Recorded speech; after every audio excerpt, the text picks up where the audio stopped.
good. I think it's really good for you. I mean, it's good. Well, vinegar is good for a lot of stuff too, but like cleaning stuff and.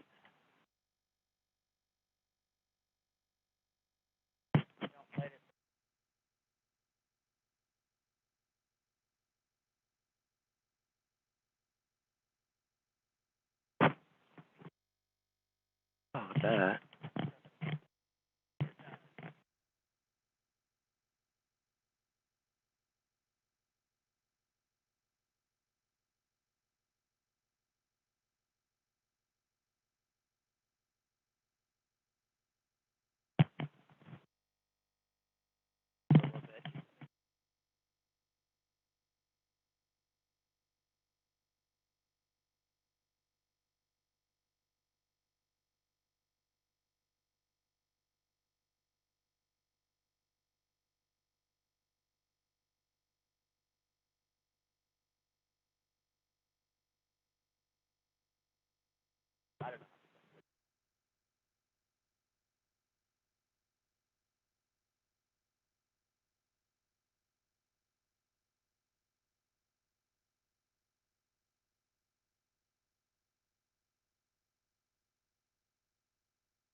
So I mean, it's.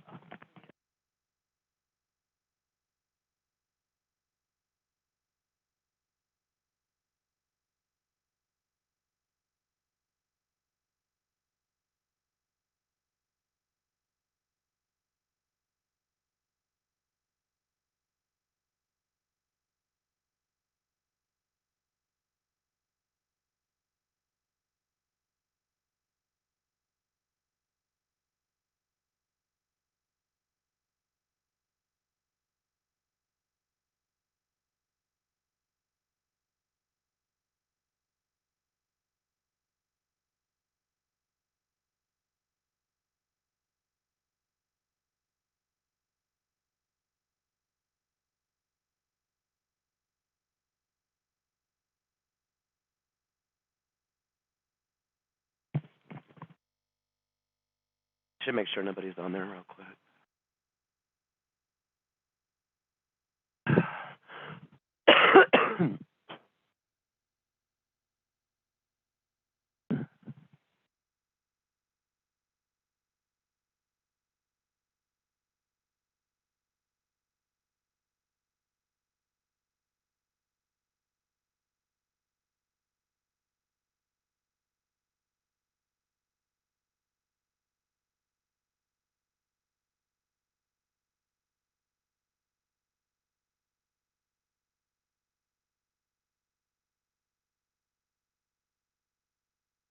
I don't know. Nobody's on here. I'm gonna send out the thing again. You have been? Okay. I'm just. That's my first thought is when nobody's on here and it's 5 till that I didn't send it out. Okay. That's. Thought I was. Well, yeah. I'll just send it out again just in case.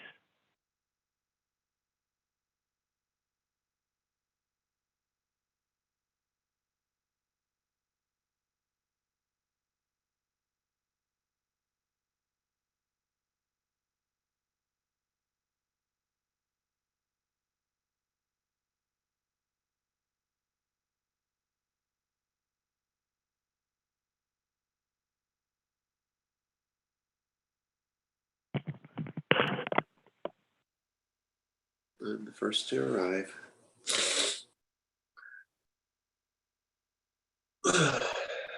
This gets recorded and then it's put on YouTube.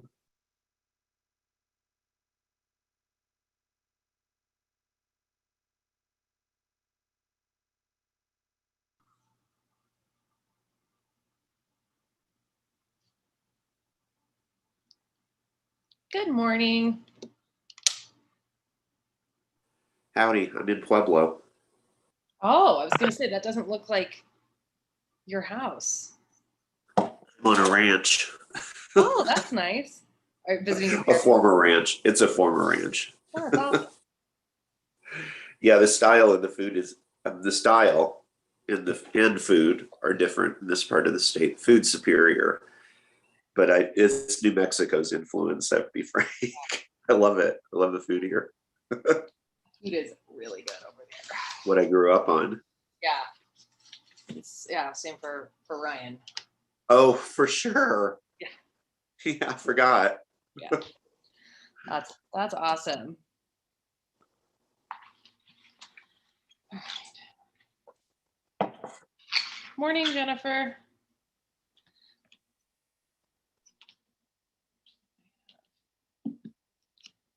Everything I need.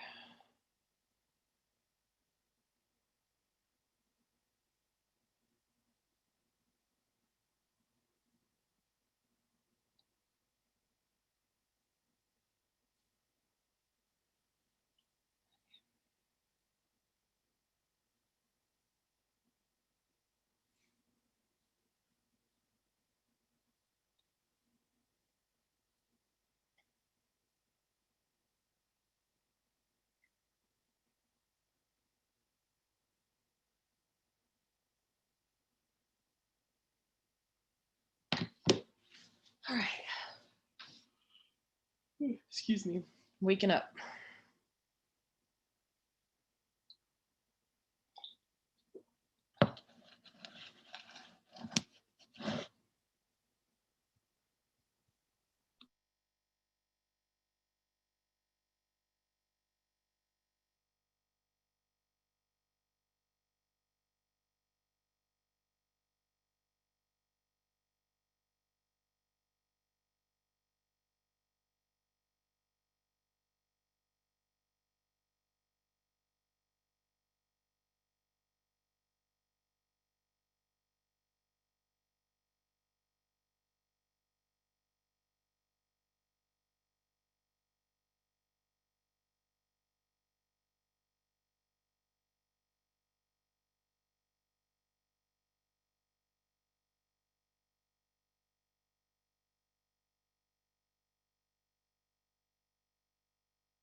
Everyone's coming in on the dot today.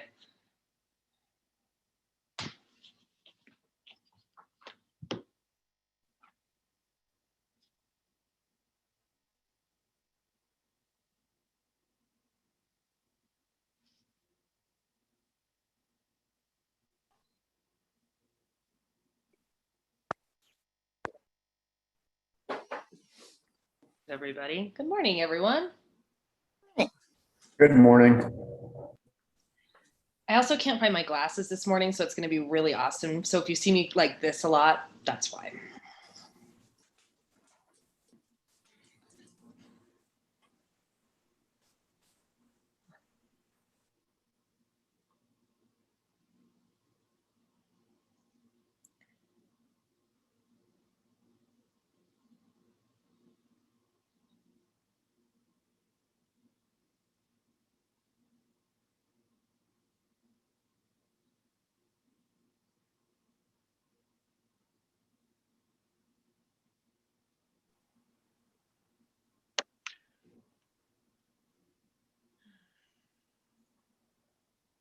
Good morning. Morning, Mary. How are you? Pretty good. Ta-da, there I am.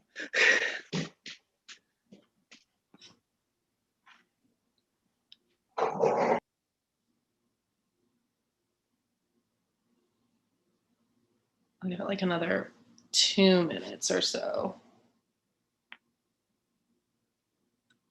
All right, we have a quorum, so hooray.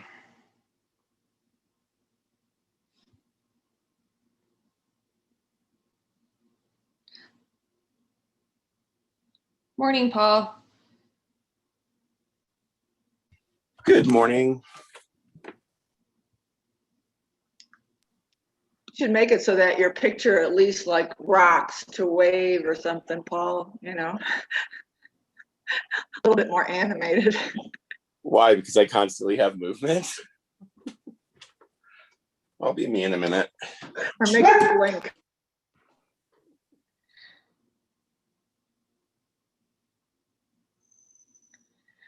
All right, well, we do have a quorum, so we can go ahead and get started.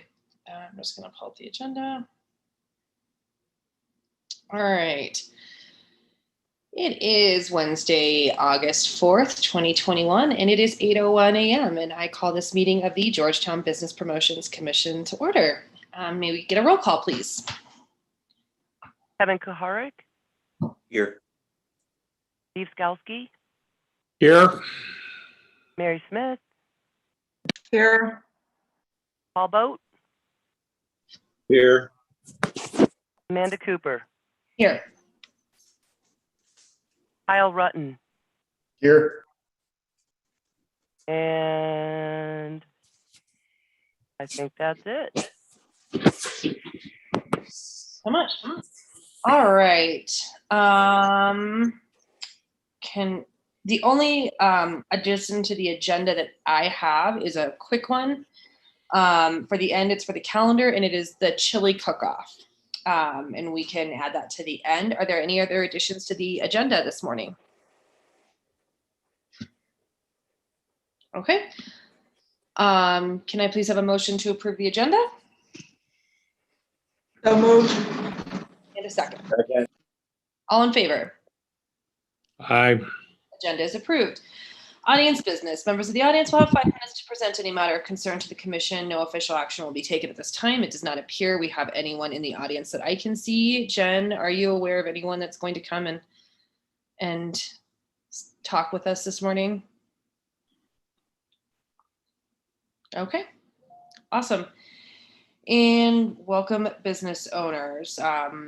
Nothing new happening that I'm aware of. So we will get right into the agenda. All right, well, food truck recommendations. Well, here's the good news on food truck recommendations is that everybody who's here has been on all the special meetings. There was a document that was sent out, and I apologize, it came out so late. It was stuck in my outbox behind a very large file that never went anywhere. So I had like 16 or so emails that just were stuck until I undid and fixed my mailbox. So, and the food truck recommendations were one of them. So it did come out a little bit late last night. Thank you, Jen.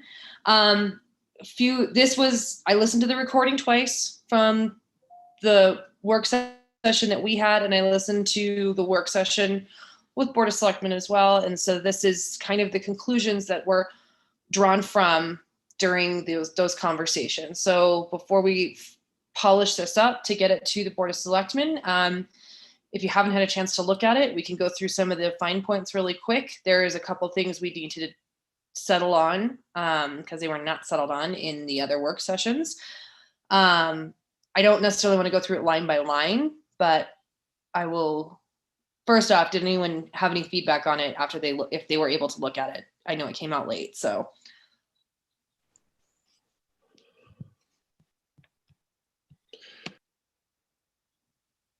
Good? Okay. I'm sorry, Amanda. I hit the wrong button. The only thing I see, I don't recall, maybe it happened in the selectmen meeting. I didn't recall talking about the distance requirement of 100 feet. Did we talk about that in our little subgroup meeting? We did. So we said there was 75 to 100 feet were both discussed.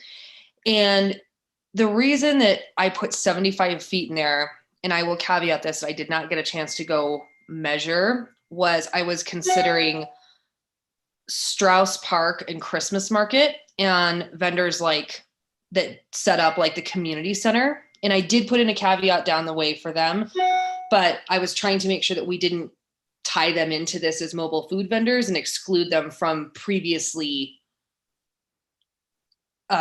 whatever things. Yeah, I guess, and because I saw some language later where you say the historic district.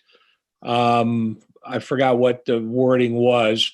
It seemed like additional consideration would be given for that, but I guess my opinion of the 75 feet or the 100 feet would be, I can imagine some cases it's probably might not be enough. In some cases, it may be too much. As you said, if there's something going on, it seems like a very arbitrary amount, one way or the other. So I guess where I'm going is I'm more in favor of leaving that to town, administration's discretion, as long as they're reaching out properly to effective, as long as, for example, if something's going to go in the parking lot across from the brewery, I would really welcome a conversation with town first, because it may not, it may be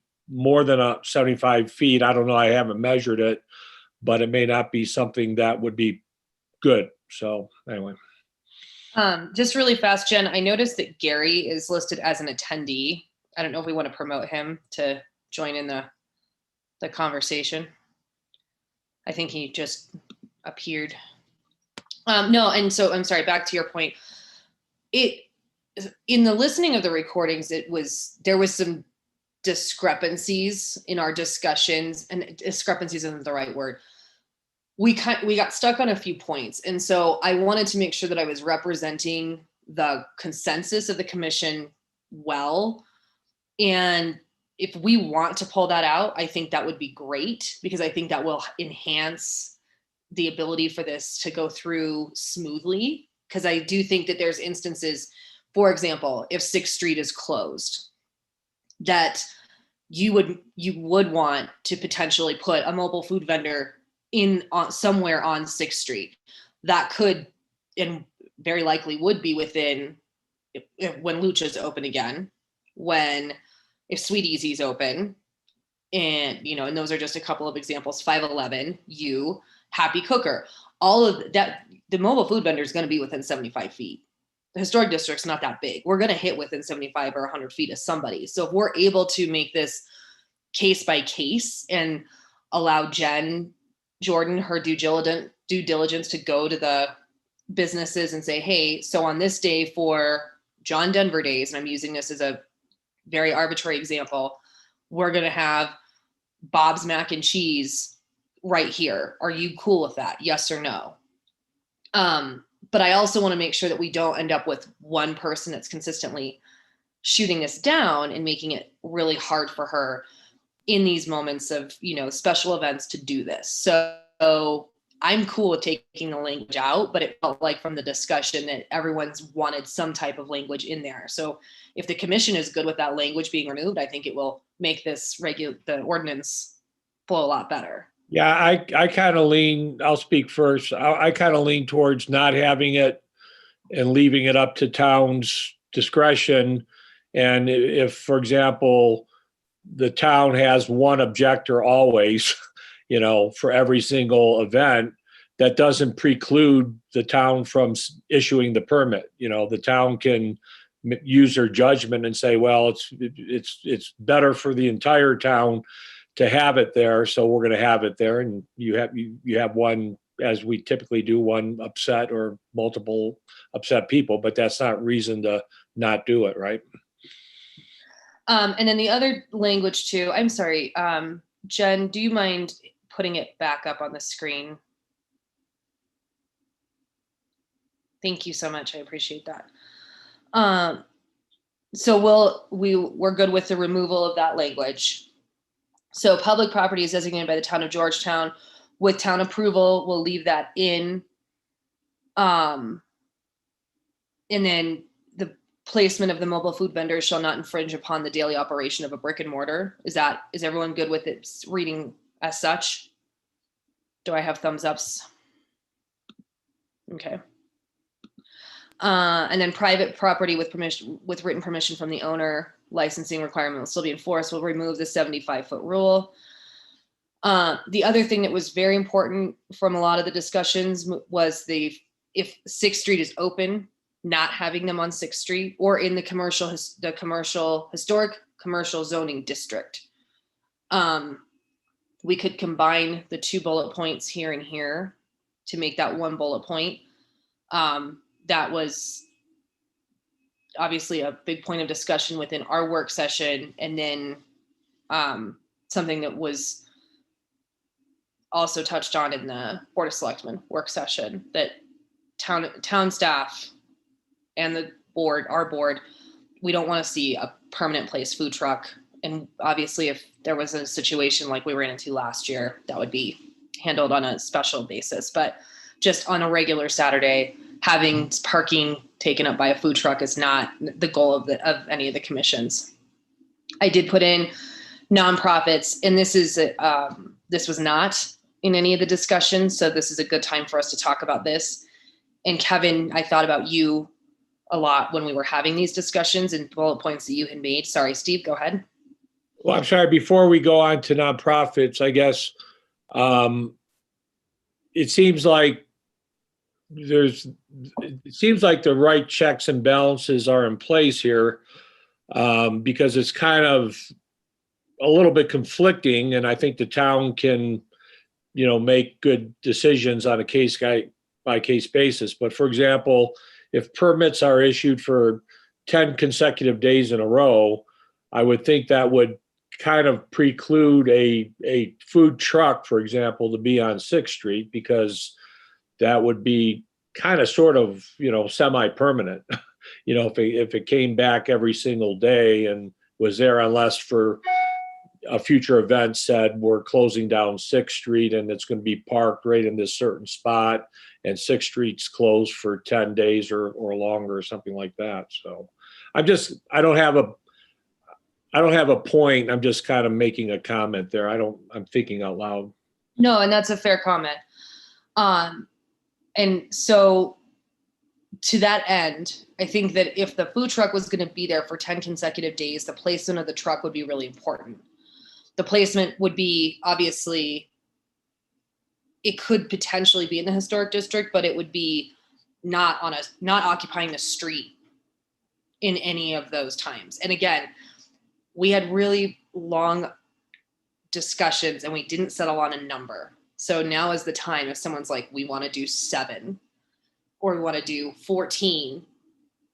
I picked averages based off of the discussions in all of the recordings, that my kids were like, why are you listening to yourself and all those other people talking again? What are you doing, Mom? And I was like, go away. So if there's points that we need to get to fine tune, this is the time, because we're going to submit this after this, because I'm tired of talking about food trucks. So I'm going to pick on other commissioners here for a minute. Let's see, who's to my left? Kevin, you're to my left. Go, tell me your thoughts. If we're talking about the duration, what COVID taught me was never assume the world can change on a dime. And so the 10 days, I think, would give us some flexibilities. Like if they decide to only stay 7 of the 10 days, would that be a problem, or does that break their, does that get in conflict with the hours being maintained and everything? The other things that we've mentioned in this document. Mm-hmm. Maybe say up to 10 days. I don't know. 7 seems okay, but again, I'm just thinking how the world can change overnight. Can this be amended easily? After it's an ordinance, I don't think it can be. That's what. So, and I think to the reason I settled on 10 days was I was thinking of 2 consecutive work weeks, which I mean, but we would also, I said consecutive, so that would contradict that. And 10 days was mentioned in one of the work sessions. I think it was the first Board of Selectmen work session. Paul, what do you think? Well, I'm sorry, you're I know you didn't call on me, but No, you're good. would, getting back to Kevin's point, up to 10 consecutive days,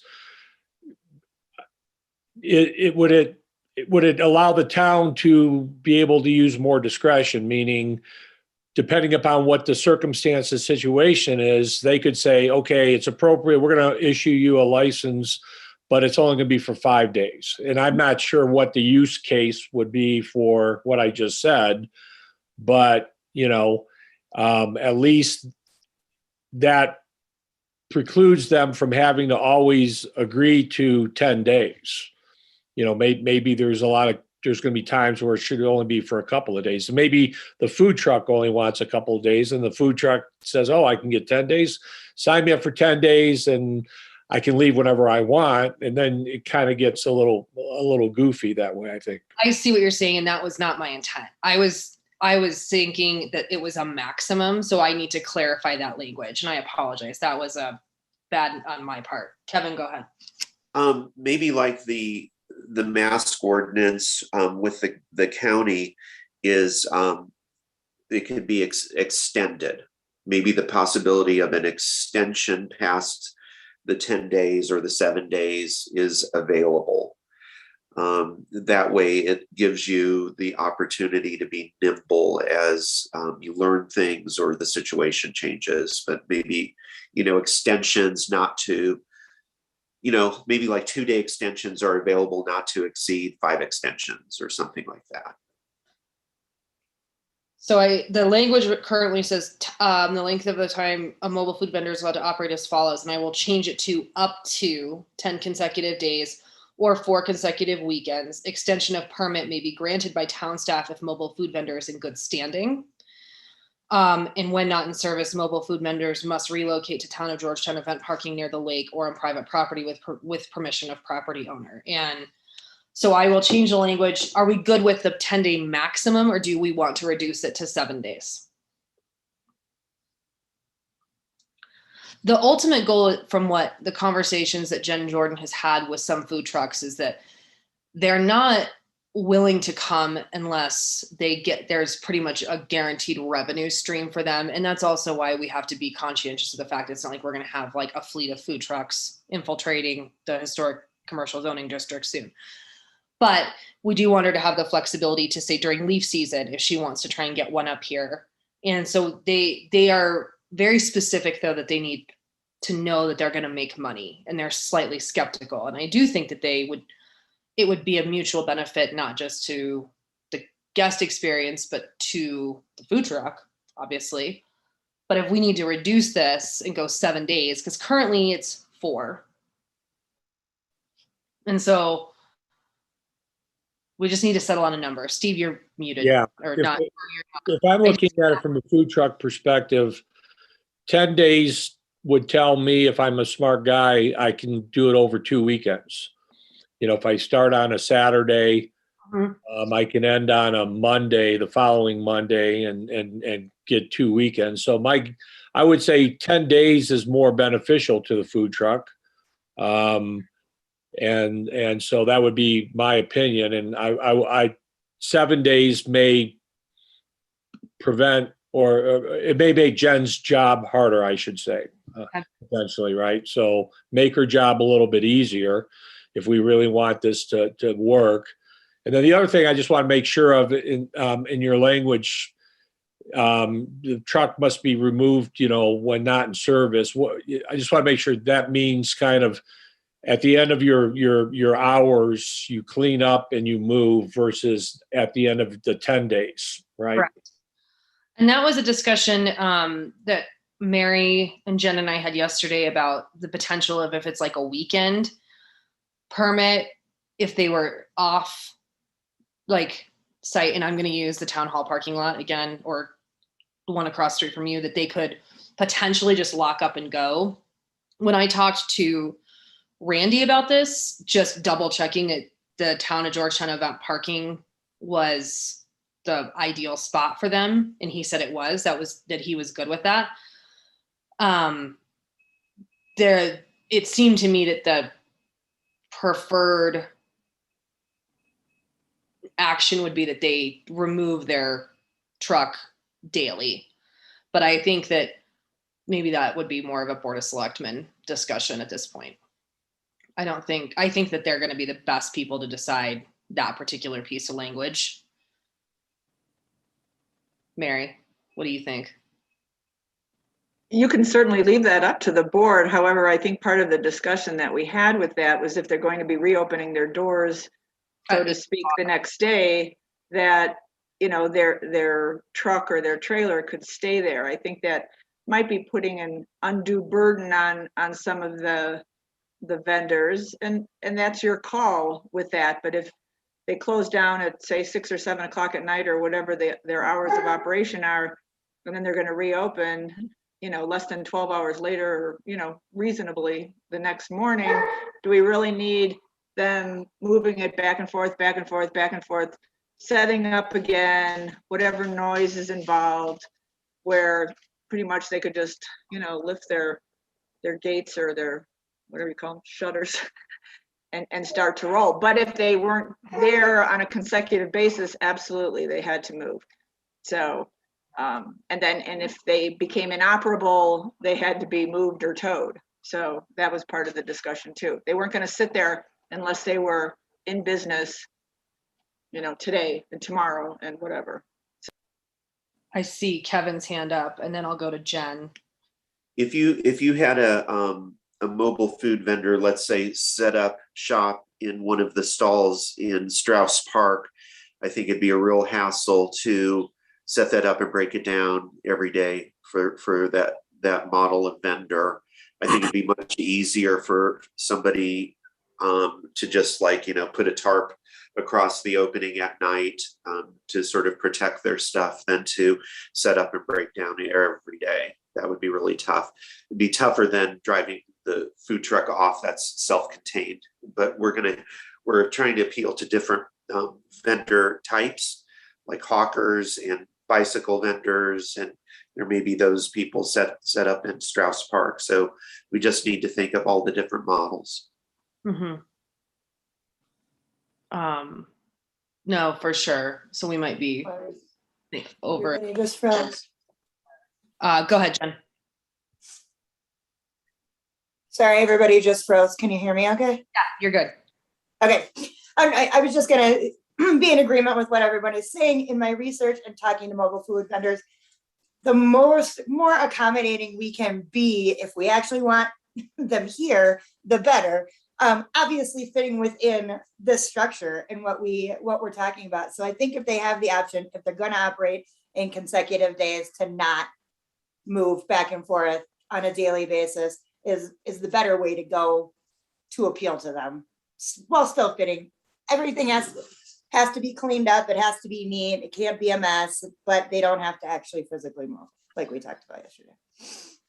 I think we do need to get some type of language in there about if they're on 6th Street, that they have to be removed. If they're on the street for some reason, they can't stay on the street. Because that is one of the big concerns. And this is, again, the only time they're going to be on the street is if the street is closed. So even if the street is closed for like during Christmas market, for example, and I don't recall, Mary, do we, or anybody else can tell me, do we open the street at the end of Christmas market, or does it stay closed the whole time? I don't know. I can't remember that. Go ahead, Mary. Specific to the first part of that question, when we had engaged with a food truck operator last year for one to be present during Christmas market, it was so that he could stay there for, you know, keep it parked there for both days, and then it would move. Of course, you know, this was COVID, so everything was up for grabs, but then he would be in operation again the following weekend. So that was important to him, as Jen had indicated earlier. So again, I think in this document, we were trying to give a little bit of separation to, a typical, what's typical? A summertime where a truck might be there for a week or two, or a special event where it would be parked on one of the major streets for obviously a specific special event. So I could see some major pushback if we try to invite a food truck in for Christmas market and tell them he's got to move it Saturday night and then bring it back Sunday and reset up. Or as business promotions had asked the last couple of years, if there's any potential to extend the market into a Friday. So if we had a Christmas market Friday, Saturday, Sunday in some way, shape, or form, if they're shuffling it back and forth. And then think too, as we close down 6th Street again, it's kind of open after Christmas market is done for the day. And then, there's some traffic that goes back and forth. If that truck's got a jockey in there the next morning and the barricades are up to try to keep people from parking there, that kind of opens up a whole different, scenario for other departments in the town to work with. So we'll change the language to say when not in consecutive days of service, the truck has to move. Okay. The other provisions, only food, non-alcoholic beverage, and branded merchandise specific to the mobile vendor will be allowed to be sold. Hours of operation must be maintained as what was indicated on the permit application with town staff discretion as to what those hours are. Basically, that was our insurance that the mobile food vendor is not going to say, I don't like this, and dips just of their own volition, not, obviously if they break down or something, but that they have to do what they said they're going to do. Mobile food vendors will be required to maintain a clean, organized aesthetic that falls within current town guidelines as outlined by town code and will comply with all local ordinances regarding lighting, noise. That should have a comma, or a semicolon, sandwich boards as defined by town code. They need to furnish. So food trucks can't have any string lights. I'm not touching that one, Skalski. Just walking around that one. No string lights. Mobile food vendors will be responsible for furnishing the following: trash removal, parking plan, seating plan, most recent health inspection from county or city of license origin. I don't know. I think you guys are probably aware we don't have a county health department in Clear Creek, so we can't ask for an inspection. We are state inspected here. So we'll just have to rely on their county of origin. Removal of grease. Excuse me, Amanda. Oh, I'm sorry. I know. Excuse me. I'm sorry. I don't mean to interrupt, but No, I know the Chief Babian wants to inspect them before they start working. He's told me that. That is and we do have that. They have to have a sign off before they are permitted. They have to have a sign off from CCCFA. So that is definitely in there, because that would be a problem if they burning down the historic district would be bad. Giving everyone salmonella would be bad. And then they have to furnish their sales tax license and all of that good stuff. The only other thing that is still not settled on, unless something I just said, everyone needs to weigh in on. Everyone's good with that? I'm scrolling. Looks like it. Was the fees. Jen Jordan did some research in what we settled on was a one-time licensing fee of $100. That's like their first time here. That gets the sign off from the fire authority. That means that they are somebody that's been vetted with us. They get the sign off from town staff and police, all of that good stuff. I figured $100 was a fair price for people's time. Frisco was $200, right, Jen? They were and then 400 in Frisco, Texas. Yes, I think my Frisco, Texas, 400. That is correct. Yeah. I wonder what Frisco, Texas is like. Paul Boat, go ahead. Is your hand up on purpose, Mr. Boat? I don't see your picture, so just start talking if you'd like to talk, Paul. I was muted, I'm sorry. Oh, no, you're good. I just learned how to use Zoom. I'm just going back to something, Babian, we need to put some language in there that it'll be done the day of, morning of. I don't want people to think that they have to come up here and get an inspection and go back. And if the fire chief wants to inspect them, then he needs to inspect them in the morning that they're doing it, instead of putting a burden on the food vendor. Because it seems a lot to tell somebody, yeah, you have to come up and get your machine inspected before you come up. It's too much for a mobile vendor, I think. I think honestly, I agree, but I think it's pretty standard in most municipalities that they're inspected, mostly because of the fact that especially if they're like doing any frying in their trucks, because that's such a dangerous thing if they're not. Yeah. I have no argument me. with the inspection. What I would like to make sure of is, because it's hard to get people to come up to Georgetown because of the way their prejudices and their ideas of getting here and size and everything else, and they're already wanting a guarantee of income. What I'm saying is, if it has to be a separate day to come up here to get it inspected, that's a problem. And I don't see why we can't just put language in that says the morning of, first day. And that tells them the day they get here, Babian can do it, and then they can go down. And that's how we've been doing it. That's how Kelly has been saying that he wants to do it. He said, I'll just check them when they went right before they start. So. And I just think it would be nice if the language were in there. Okay, no, I can add that. Yeah, I agree. Okay, perfect. We can change that very easily. So, like if I just say inspection will take place day of, I mean, is that good? Or inspection will, like if they come the day before and they're like, oh, it'll be up there, like, I mean, I'll figure out, yeah. Well, how we've been doing it is they'll call Kelly and so they can set up the time and everything to do it, to work with his schedule too. You know what I mean? Yeah. So he knows when they're coming and all that. And honestly, they could just drive by Dumont on their way up if he's over there. Has there been any pushback, Jen, with regard to inspection? No, they understand. The only reason I'm putting it in is I give them, excuse me, I'm sorry. I give them his number and then they can arrange it between themselves. Okay. Okay, and then that's cool. My concern is, it's not, who knows? Kelly may decide tomorrow that he wants to go to the lake for the rest of his life or something. Do you know what I mean? And then it's the next guy. And we haven't put anything in our ordinance. I mean, I don't know. I don't want to overregulate anything either. So.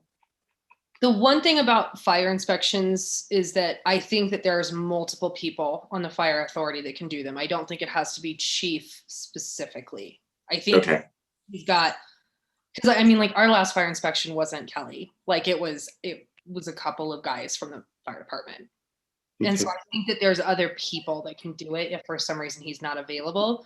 But we can change the language, or maybe when Jen does her side of it, she can put together something for the mobile food vendor that says your inspection, your fire inspection can take place on your way up here. You don't have to make a special trip. And we could just, as long as the sign off exists, that can be in the regulation, and Jen can make it so that it's more friendly. So keep it out of the ordinance, but put it in the introduction letter. Yeah, I mean, like if okay, that's cool. Is that cool? Okay. Yeah. Okay. Go ahead, Jen.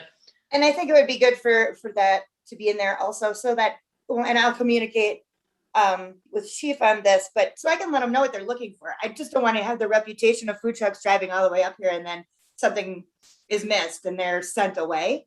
So in that whole welcome, that communication, that can be communicated to them what exactly it would pass. I don't know, but I'm just throwing that out there.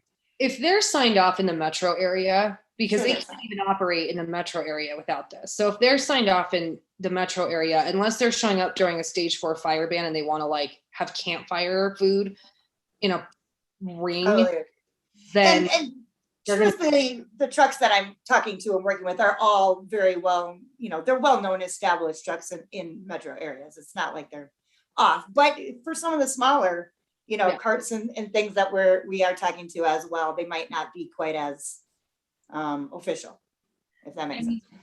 I know from talking to Kelly about like the pancake breakfast, for example, his whole thing was basically that if it's an open flame outside or under something, he wants to, that's where we can start to get into areas of concern. It's not going to be like your average pizza truck or taco truck that's like, you know, like I said, unless they haven't ever cleaned their hood, which would be really bad for them because they could also lose everything.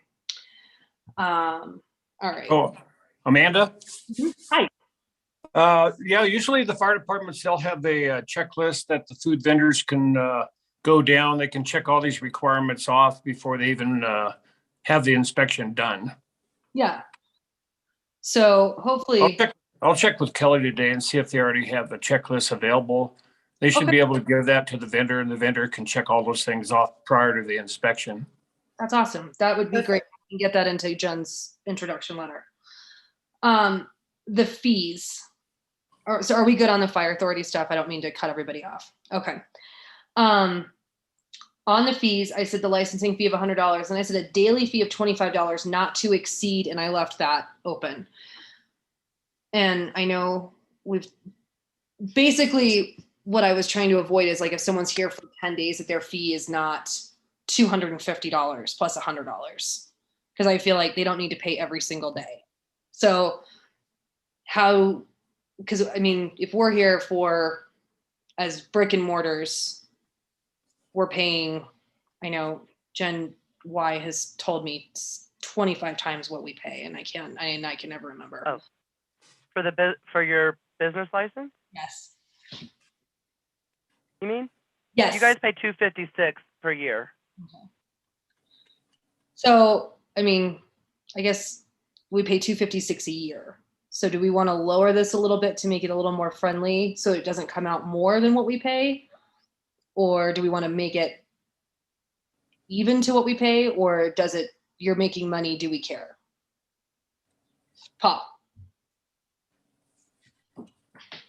I would like to stay competitive with other areas. However, I have no qualms about somebody from the outside paying more than the town businesses do in a business license. And the biggest reason for that is that something that Steve has mentioned a lot, and other people have mentioned a lot, is the amount of investment that goes into those businesses for brick and mortar.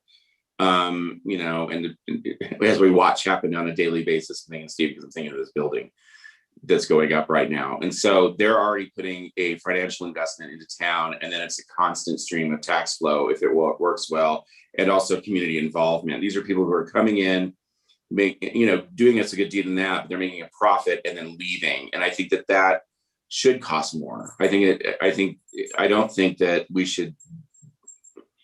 There's a huge investment in time, community involvement, and finance if you're going to put a brick and mortar store.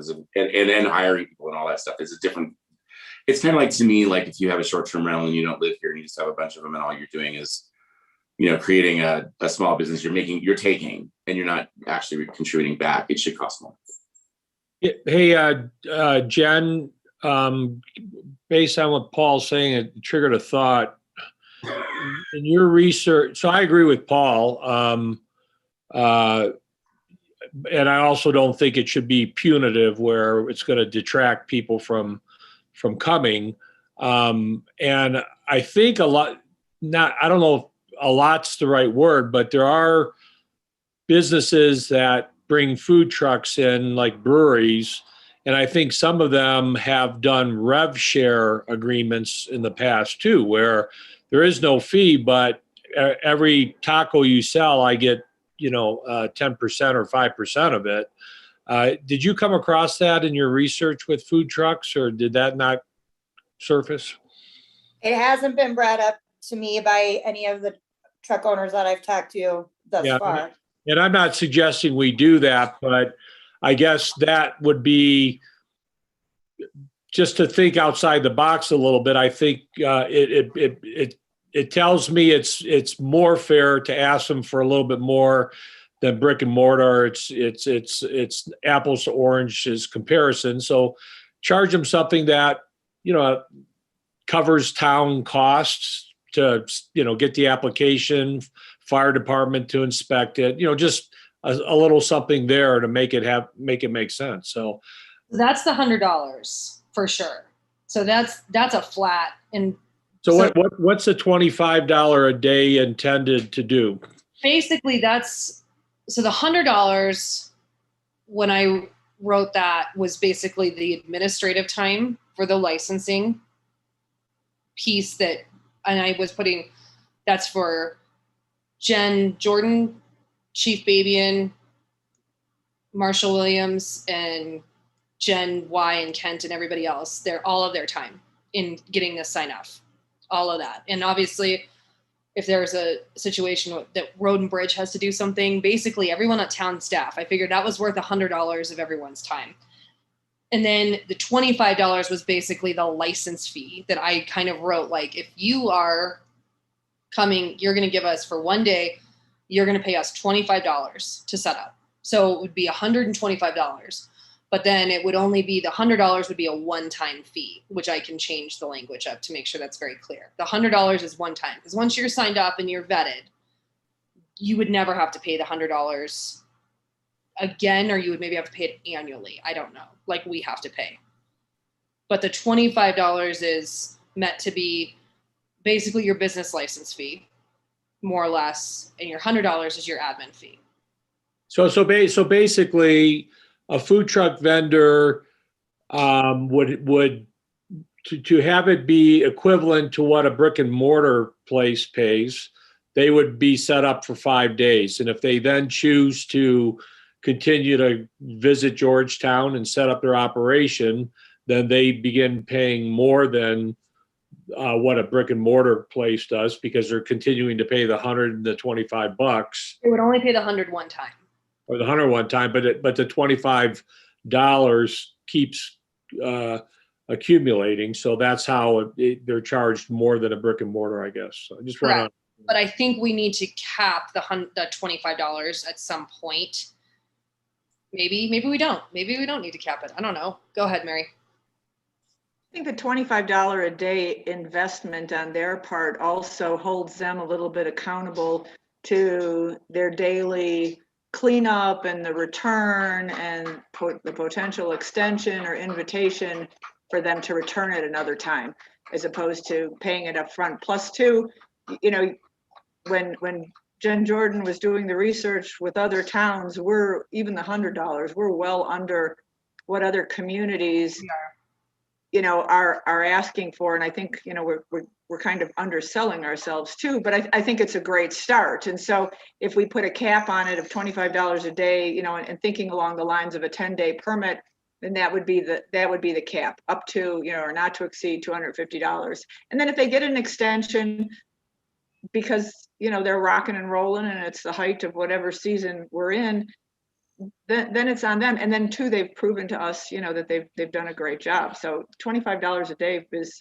is going to be peanuts if they're making, good money. So it's true. And it's their investment in us and vice versa too. So they've got more skin in the game. So I will update. Oh, go ahead, Paul. I'm so sorry. No, I was just going to further that. I think that think of it as space rent. If you go camping, you have to pay a space rent, you pay a lot rent. You go anywhere you have to pay a lot rent. And so that's their daily lot rent. They have their permit fees, which are basic, and then they have a lot rent, which goes above and beyond their tax revenue that they generate. And so they, $25 a day, I don't think is much at all. All right. So I will change it out, the language, to say we recommend a one-time administrative and licensing fee of $100 and a daily fee of $25 not to exceed $250 per permitted time frame. And then I had a special event fee in there of $50 per event. I think we're muddying the waters. I would like to take that out. I think we're good at $25. I think that's fine. Then it's just straightforward and that's that. Good? Anybody object to taking it out? Okay, great. Oh, I'm sorry. I just thought of something. Go ahead. there's a difference between these food trucks and the guys who are doing fundraising, right? So I don't think we should charge a tent from the community center $25 a day So I for a have, school. correct, and this was a huge point yesterday in discussion with Mary and Jen Jordan. I put language in there, I added it yesterday, that said nonprofits who operate within the town limit. And this is one of our things that we need to we could take this part out and have previously executed mobile food sales, because I don't want to preclude any new nonprofit from potentially doing something. So I would like to personally take that out, but if everyone feels differently, I accept that. Nonprofits who operate within town limits and have previously executed mobile food sales are grandfathered into the previous rules regarding special event and will be exempt from these regulations. New nonprofit events will have a separate approval process. I think it should just be nonprofits who operate within town limits are exempt from these regulations. Because you're right, we don't want the community center and the school and those people who do, and if the Hotel de Paris wanted to do something, I wouldn't want to preclude them from that, or the Hamel House, or anybody who wanted to do something that was going to enhance the visitor experience and help their organization. They should be able to do that. And I don't think that they need to be able to have the same standards. Yeah, because then it would get in the way of like pancake breakfasts and chili cook-offs and we all don't the things we do. So I think, well, if everyone's good with it, I'd like to modify the language, just the previously executed mobile food sales. I'm just going to say nonprofits who operate within town limits are excluded from this regulation, if everyone's good with that. But so just a point with that on our discussion, nonprofits that are specific to Georgetown, or nonprofits because Summit wants to come in for their, animal protection, and I'm not picking on Nonprofits who operate within town of Georgetown. Yeah. Basically, I think it needs to be nonprofits that Gen Y licenses. Like anybody who carries a license to do business within town limits, that's fine. And, I guess they're not technically in town limits, but like the train does stuff sometimes. And so there's certain things that, we don't want to beat up the community center and the school and anyone who's trying to raise money and locally. But I would also, like, if Charlie's Place wanted to come in, I would feel like that would be a case-by-case basis. They're a county nonprofit. If Loaves and Fishes wanted to do something, I would feel compelled to go, oh, well, you benefit our community, so you are not necessarily included in this. And this I know that puts us into a little bit of a gray area, but nonprofits that we like. So I know we can't say it like that, but. Maybe we can put a thing in that other locally or other locally beneficial nonprofits will be considered on a case-by-case basis. Great, that's good language. I will add that in. Okay. Yeah, or maybe nonprofits that are in the county. I mean, we could just say nonprofits operate within the county. Well, I'd be careful of that, because every nonprofit that ever existed within the county may come in, and then we may end up with a situation where, like, we know Loaves and Fishes, we know these groups, but if like somebody decides to set up their business as a 501c3 down somewhere else just to set it up, and that's a lot of nonprofits, right?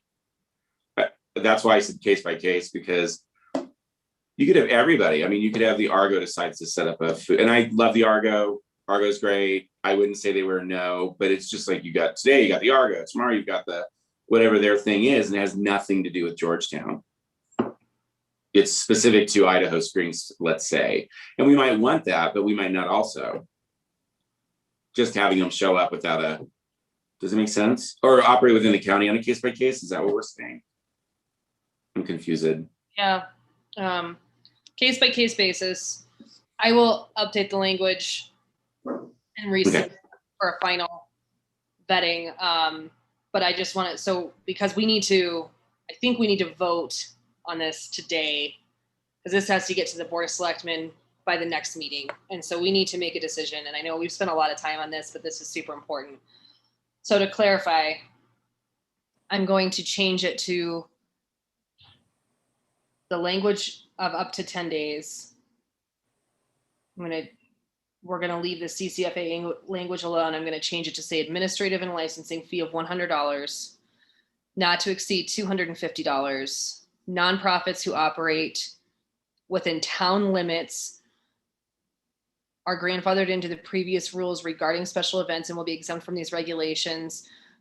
Nonprofits from other nonprofits within the county will be considered on a case-by-case basis. Are we good with that? Is that good language? Okay, great. 10 consecutive days is staying. Update the fact that the food truck has to get moved. And everything else is good. Go ahead, Jen. Not to throw a whole nother category in there, but do we need to put anything about how many of each type of vendor can be here at one time? Most of the other smaller towns have that capped in their language and in their documents. I'm kind of neutral on it, but if we become the hotspot for food trucks to want to be, how many can I allow to be here at one time? Do we need that in there? I will open that up to discussion within the, Sorry. Maybe town discretion again? yeah. Okay. Cool. I'm cool with that. I think if you had 9 food trucks or something, I think that would be worth having a discussion and going, guys, what do you think? Is that too many? Like, you know, let's see how many we can get. And if this becomes a problem for us, then we can regulate that a little bit down the road. We can just throw a line in there too that just says the town can implement a, you know, Cap. a cap on, you know, amount of food trucks operating in the town of Georgetown at any given time. Or just leave it vague like that. Just one other thing to throw out there, just so it's at the back of everybody's mind, is that I think it's great that this document is the recommendation that's going to go to the board once it's voted on here, but the fees and any specific or any specific mention of the fees or even the sales tax amount should not be in the actual ordinance, because as that changes, or if that changes, we don't want to have to approve the ordinance or you know, change the ordinance. So the fees are applicable to the fee schedule that the town establishes each year, and that's easier to change. And then the same even with the sales tax. If our sales tax changes, we don't want to have to, you know, redo the whole ordinance just because of the sales tax. They just have to pay whatever the state or our sales tax rate is. So just FYI.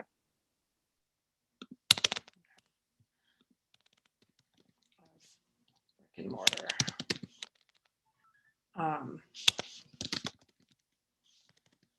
Okay, sorry, I'm trying to update this as we're typing, so I make sure I make all the appropriate changes. But I know we need to move on here. So, okay, with the changes that were discussed, is there anything else on this before we vote on this? Because we have to get it in. So with the changes that were discussed to this document, are we comfortable submitting this to the Board of Selectmen? Yes, I hope, please. All right, can I please get a motion? I move. And a second. Second, I'll second. Awesome. Kevin can second. Kevin can second. All in favor? Motion for food truck recommendations carries. Thank you very much. All right. Next on the agenda. Sorry, let me open it up. I have my food truck doc open. Okay. Not that one. Sorry. That's the budget. Okay. The banners update. Kyle, I saw you. Oh, there you are. Hello. Good morning, Kyle. Good morning. How are you? Good. How are you? Good. Awesome. Are you Sam? Some of them, yeah. Good. Yeah. I dropped off town hall 3 weeks ago, and I believe last I heard they were getting some equipment to help with the installation. I provided a map to Kent with, instructions on where everything goes. So I believe everything is in the works on the banners. Yep. And we're having to order additional hardware because some of the hardware either blew off or was taken as far as the banner poles themselves that hold up them. So that's en route. We actually purchased a boom lift, or the Board of Selectmen approved it, and we got that in town now. So we don't have to rent a boom lift for those type of things anymore. So they are going to be put up as soon as we get the additional hardware, and we'll have them all set up. So Go ahead, Paul. yes, Paul. So I put up 3 pole sets at my at the visitor center, but I didn't put up double pole sets. So right now they have events that we're supporting or special events that go on. And I was kind of confused about the like having permanent banners there. So we can run it in one of 2 ways. We can set another set on those poles so it's 2-sided on our poles, which is just fine with me. And have the permanent banners up and then the special event banners on the other side, or we can put the permanent banners up as we don't have special events or special advertising. I don't know which you would prefer, but if you prefer to have the double, I'm great with that. I just need I'm gonna need the town to help me with the other they're just brackets. They're not that expensive, but I don't have the budget for it right now. I'd have to So ask it's up Kyle to you that guys. if you want 2 banners on it or not. I don't know. I'm good with either way. So it's up to y'all because Kyle put a lot of work into them and they're beautiful. So I would love for them to be up all the time. And then, we have one side for special event advertising, and then we have one side just with our constant advertising when there's nothing going on, which will be rare now, I think, because Jen has a job. No, they look amazing. I was driving down Argentine yesterday, and I was seeing them, and they're really awesome. It's a vast improvement over what we had. I mean, not the old ones were great from a design; they weren't bad, but they had seen their better days. So well done. They're gorgeous. Yeah. So if we want to do that with my site, that's what I'm saying, because they're not up at my site. It's a $500 investment for both sides to have another sign put on each pole. It's 3 poles. Anyway, that's my part of it. They're beautiful, Kyle. They're amazing, and I'm really excited about them being in town. Thanks.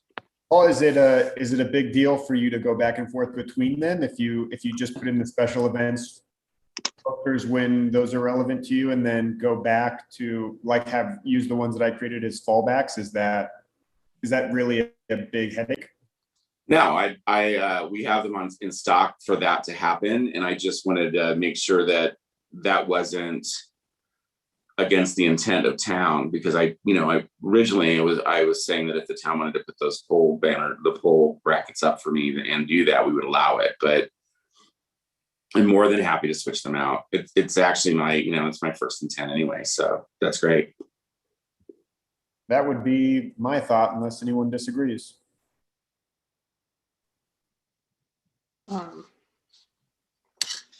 Sorry, I'm trying to read so would we need to pay the 500?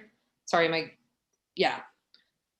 I am trying to look at the budget and see if we have that. Do we have the money for that is the question. I'm not trying to be cheap, but I think sometimes when we change things out like that, it makes us look more fresh. And, for those people that do tend to come through town, maybe a little bit more, which we know we're on the Great I-70 corridor. So if you don't mind climbing up that ladder, Paul.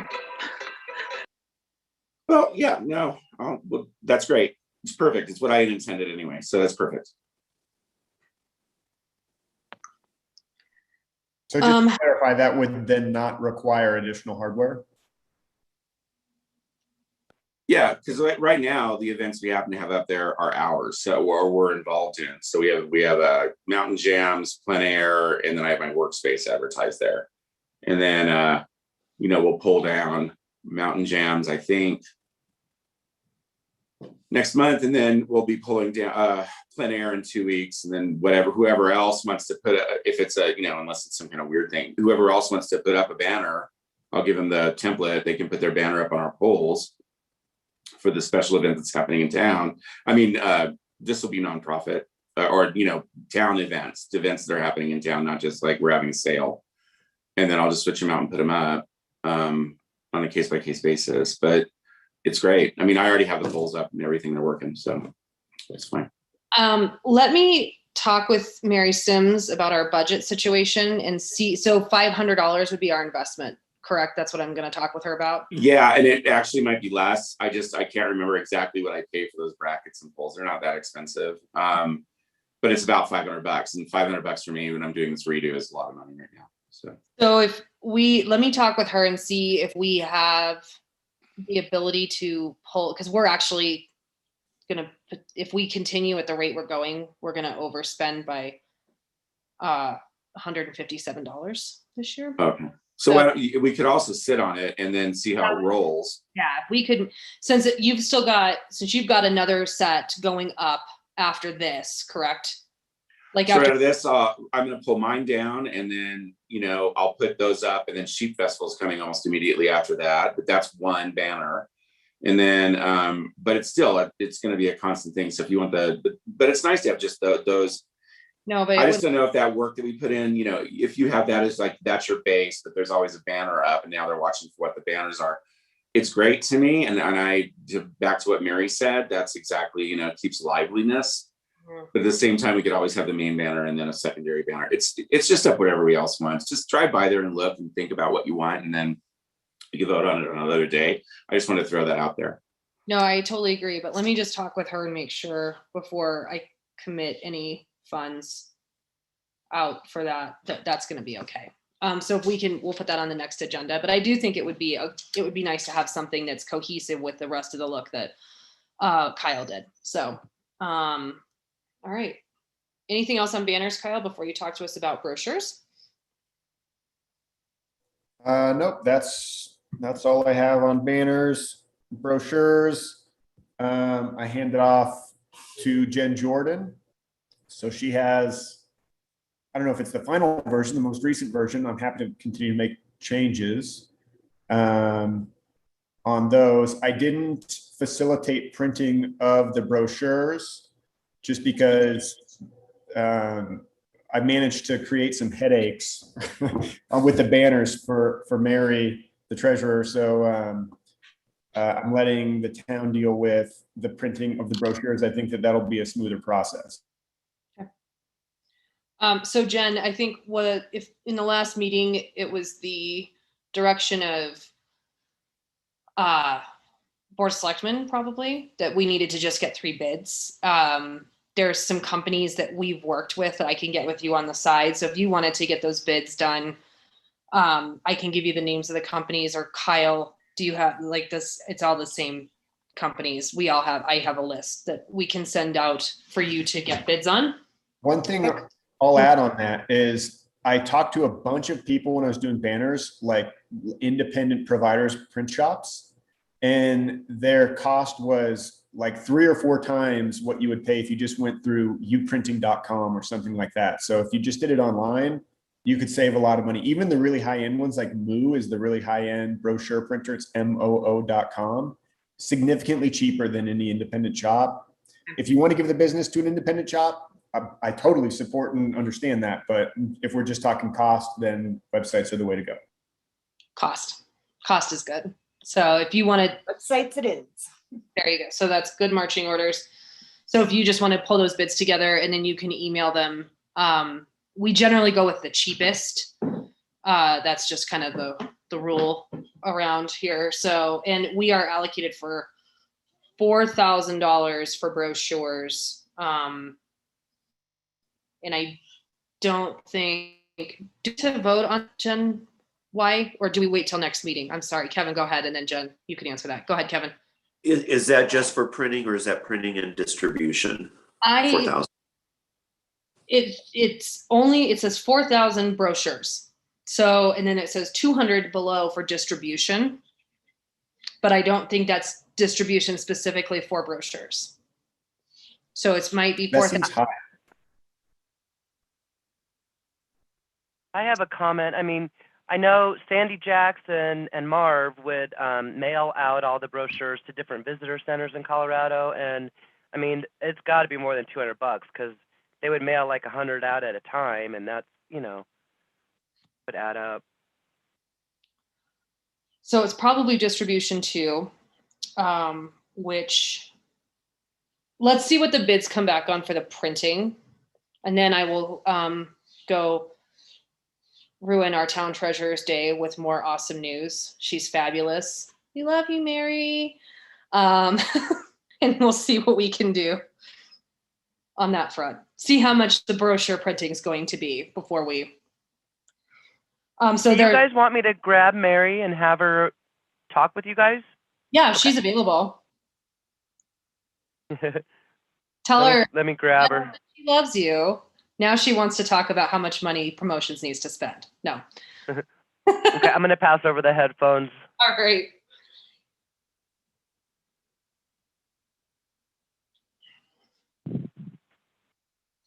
Hey, they want to talk to you for a sec.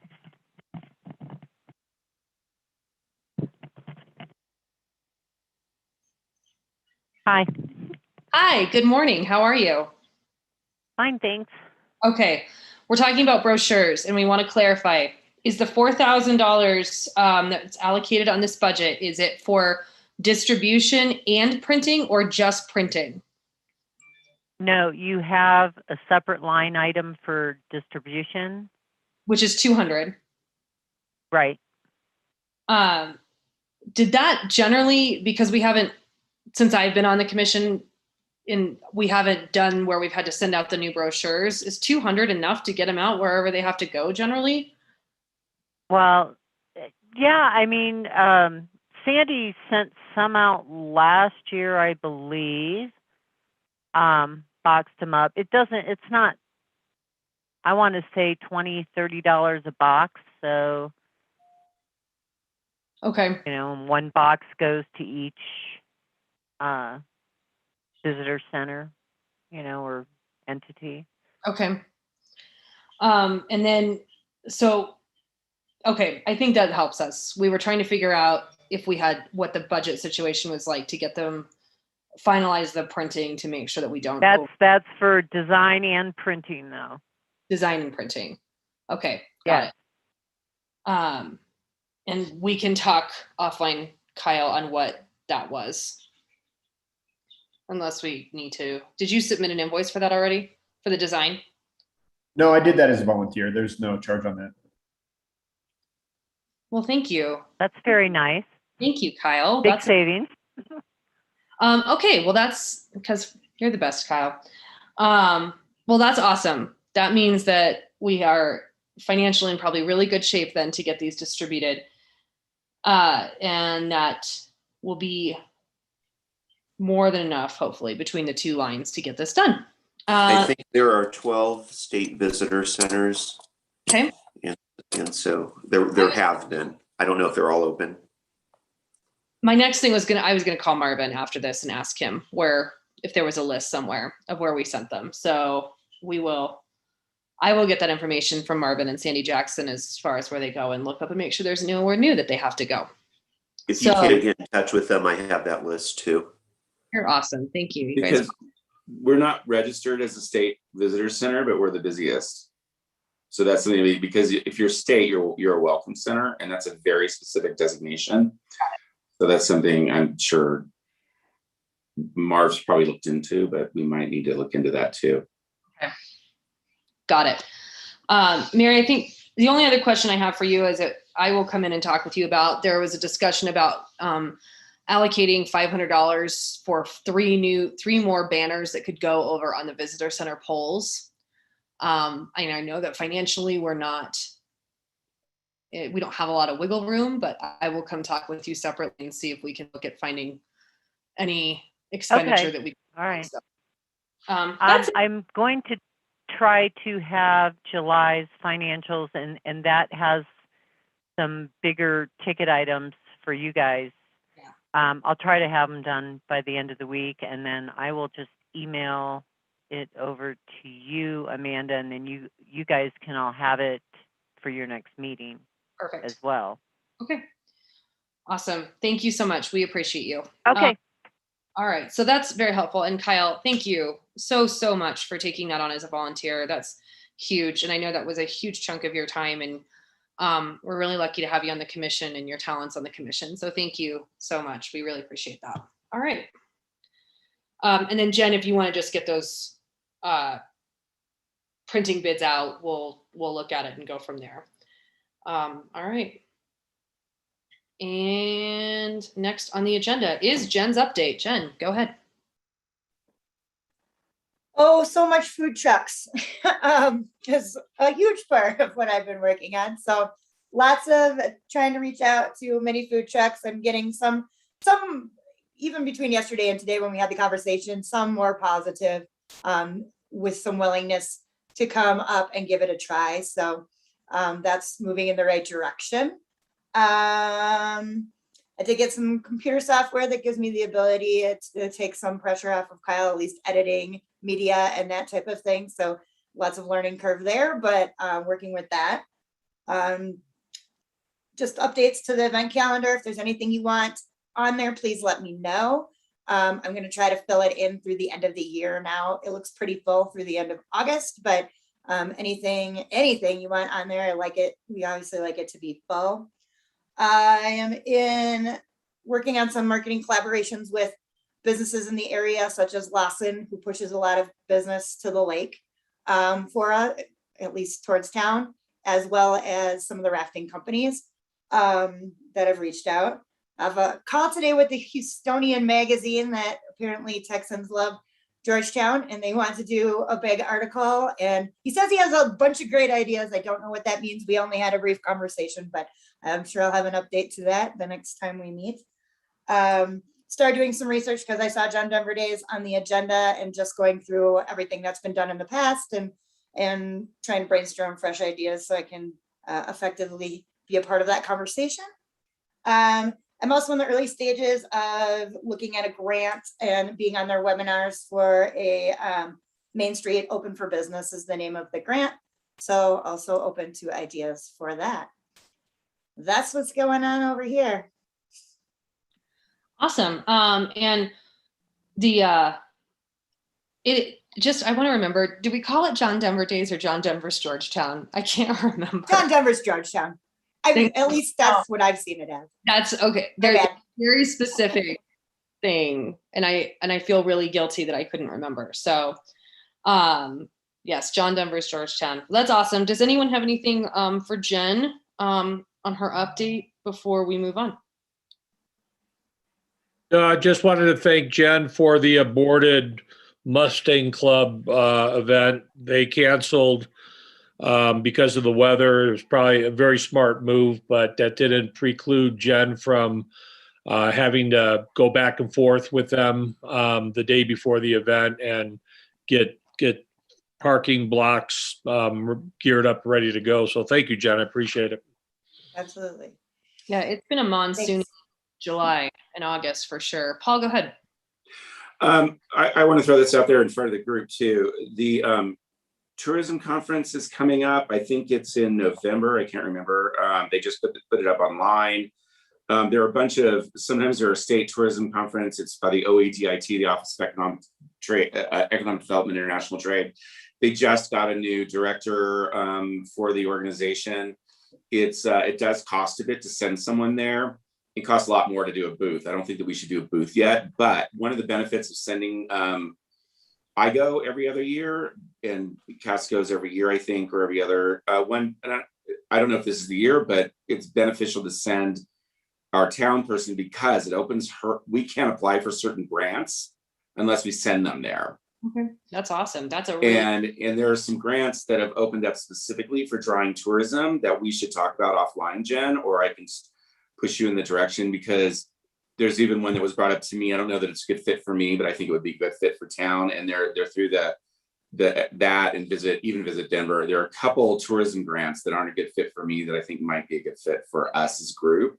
But it might be $1,000 investment to send her there, though, I will say. But this year it's in Pueblo. I'm sorry, but some years it's in great places like You're right. No, that's hugely helpful. And if somebody has the information on that, I can also, when we see where our financials are at the end of the week, I can talk with Mary about that as well and see if we can find any additional funds allocation that we could potentially, because that would be pretty valuable to us, it sounds like. Yeah, and I'll forward it over and all that information over to Jen, so she can see it. I'm sure she can look it up, but she's I have really it. smart. So you mentioned There it you to me go. once before, so I had done some research on it. So I'll just put that together and we can look at it. Yeah, and you don't have to get the whole. It's just a good handshake, and if we have 3 people from the county there, it's even better. Mhm. And then yeah, never. There was one other thing I was gonna. If we can't get the funds, I bet you that we could like start. Never mind, we could do it on the site. GoFundMe, our poor town. I'm kidding. Bye. Hopefully, we can talk with Kent and Mary about that. And let's just, if you guys can get me the like official cost of it, that would be great. And then we can have a conversation with that. Yeah, it's hotel and the cost of the thing. So that's it. Hotel meals and the thing. Yeah, I'll put that all together for you. Thank you. Okay, perfect. I know this has been on the agenda a lot and I feel really bad, but if you know me right now, you know that I work a lot in the kitchen and it's really made my life doing laptop and admin things kind of tricky. So I actually handed the welcome packet off to Jen Jordan yesterday. She's going to go pick up everything from Jan, who's absent today, and hopefully we'll be able to get that updated. I had to take it off of my plate and it's been on the agenda way too long. And I hate when things float around on the agenda because we can't get them done. So she's going to hopefully get that updated for us and redone for this month sometime. And I'm going to, anything on the welcome packet. Sorry, I'm moving fast. I do that sometimes. Okay. I just want to make sure that the National Historic Landmark District brochure thing that we put together is in every welcome packet so people understand where they are. Is that the brochure that Cindy Neely, was she part of that? Is that the one I'm thinking of that kind of? Yeah, Neely, we had Greg Jarvis for the Park Service and a few of us that put it together. Yeah. And there's another one going for Santiago Mill, but in the Waldorf Basin. Perfect. Mission statement. I'm going to pull up a chat from Kevin because he sent me a really great verbiage that I'd like to share with everybody. Bear with me. Okay.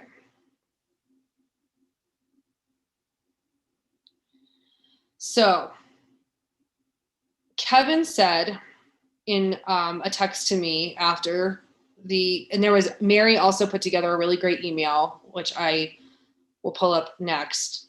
The verbiage that Kevin shared with me was assist in expanding Georgetown business license holders brands through advertising, website, and social media platforms, which I thought was a really great jumping off point. And then Mary had sent me a very great email, which I'm also trying to pull up. Mary, are you on? Did I lose you? I'm here. You just lost my face. Y'all know what I look like. Mary sent out an email that basically bullet pointed all of the different words that we had discussed. And there's many, like it was a idea, sort of a board. In order to kind of finalize the mission statement, what I kind of wanted to see do we want to focus on our role as community, or in what we do for the business community, or do we want to focus more on our marketing and support of tourism, or do we want to do both? If that makes sense. You weren't here in this discussion last time.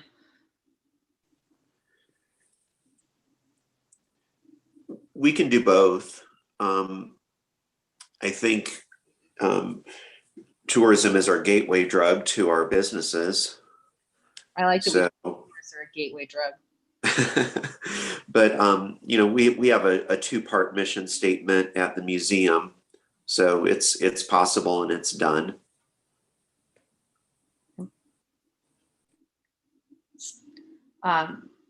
I'm going to pick on Steve since he wasn't here last time.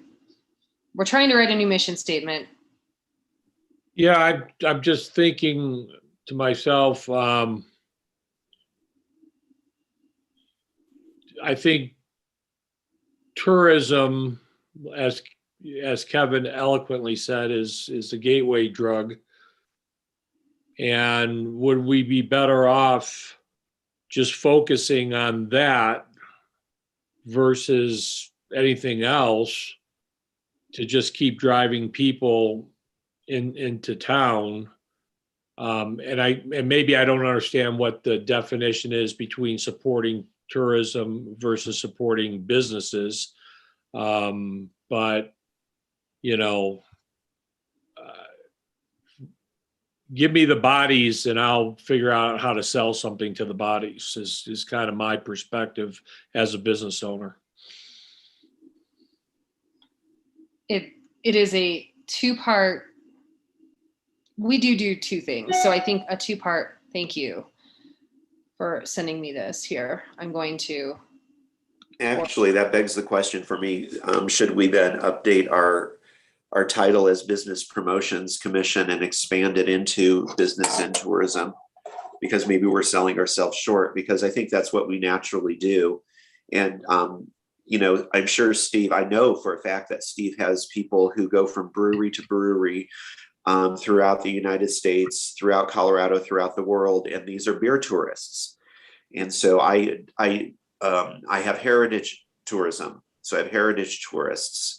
I'm trying to expand that into cultural tourism. And so it's interwoven into my business model. I know he deals with it. I'm trying to figure out how to share my screen here. I'm going to forward. Well, why can't I do this? I'm trying to. This was the list that Mary put together. Let me send this to you, Jen, really quick.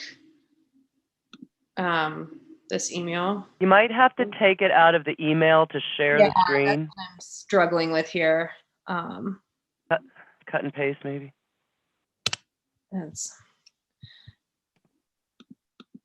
Do we have this in? Mary, what did you do this in? This really fun thing that you did?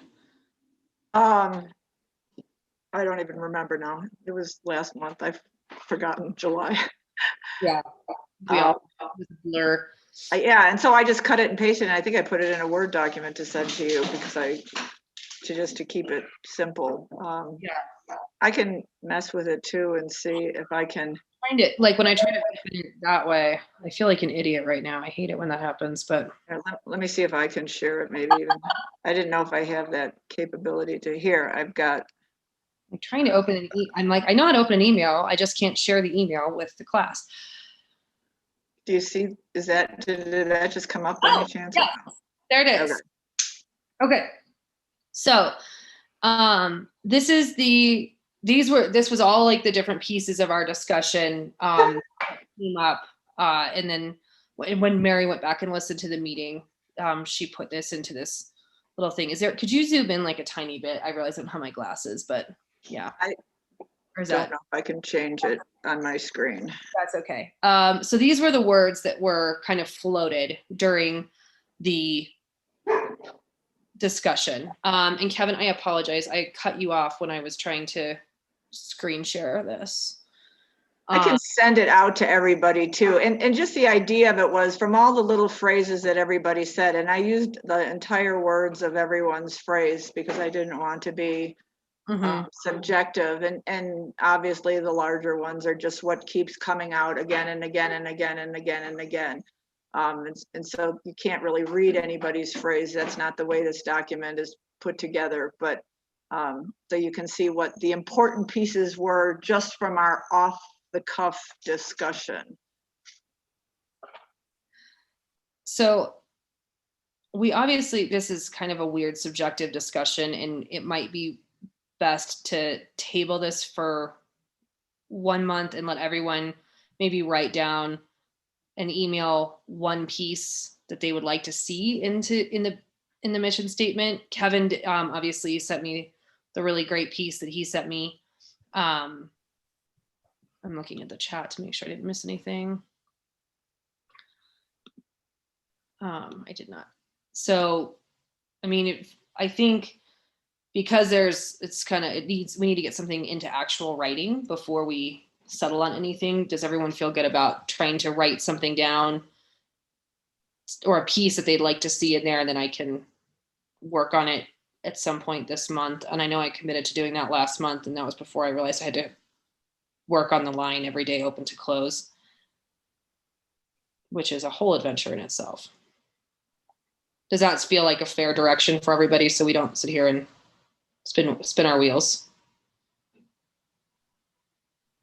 Okay. And Kevin, I apologize again that I cut you off while I was trying to screen share that. That was not my intent. So, all right, we'll keep working on that and we'll come back to it for this month. 2022 budget requests are due to Treasurer Sims by September 3rd. If there's anything that everyone desperately wants to see worked into the budget, you can tell me now, or if you'd like to think on it. I would like to have this done before September 3rd, just for my own sanity, to make sure that we are a little bit ahead of the curve. We did overspend this year. There's some big ticket stuff, as Mary mentioned in the previous discussion. And hopefully, thank you. This does not have July financials on there, to keep that in mind. Those after eventually going into Georgetown. Steve, do you have something on budget, or I couldn't tell if you were talking to us? Okay. Not talking to us. You're good. All right, see you later. Sorry. I can't tell you what to talk or not. Computer, stop, mute. There we go. So again, this does not have our July expenditures on there, which include things like our banners and some of Jen Jordan's contract fees and things like that. At some point, we are going to have a serious discussion about an additional revenue source. I don't know if now is the time for us to have that discussion. Not today. Are we allowed to carry a deficit into the next budget? Because we're not going to have a banner expense for several years now after this year. That would be a question for Kent.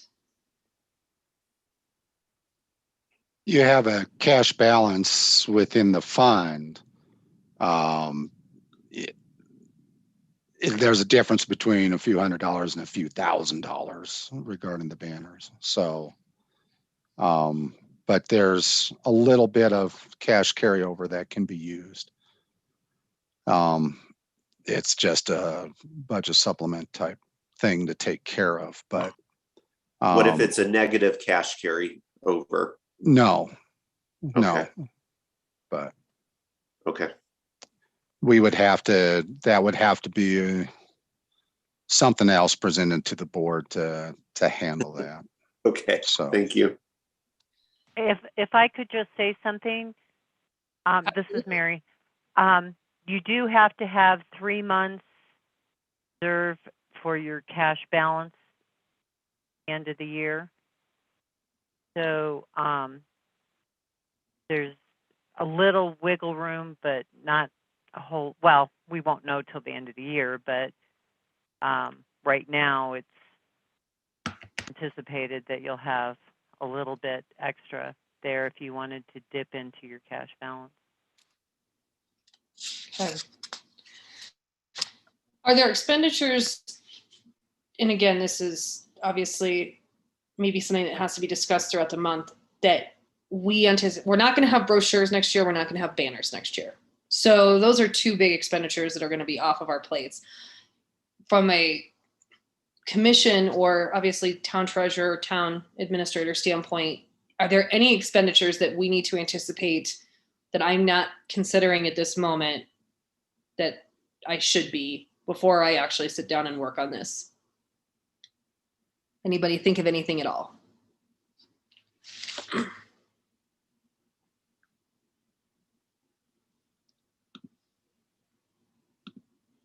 Okay. Nothing that I can think of.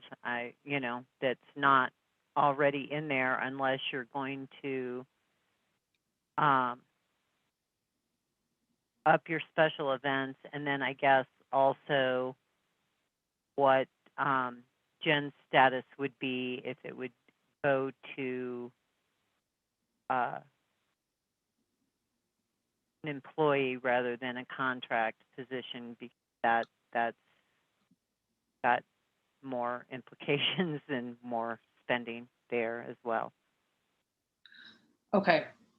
I will work on this and then get with you and Kent, and then I will give the commission the information at the next meeting as far as what we're budgeting for. Steve, is your hand up?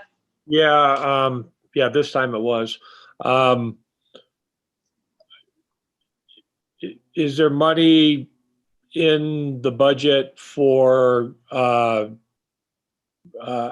what, lack of better terms, happy hours for the promotions commission?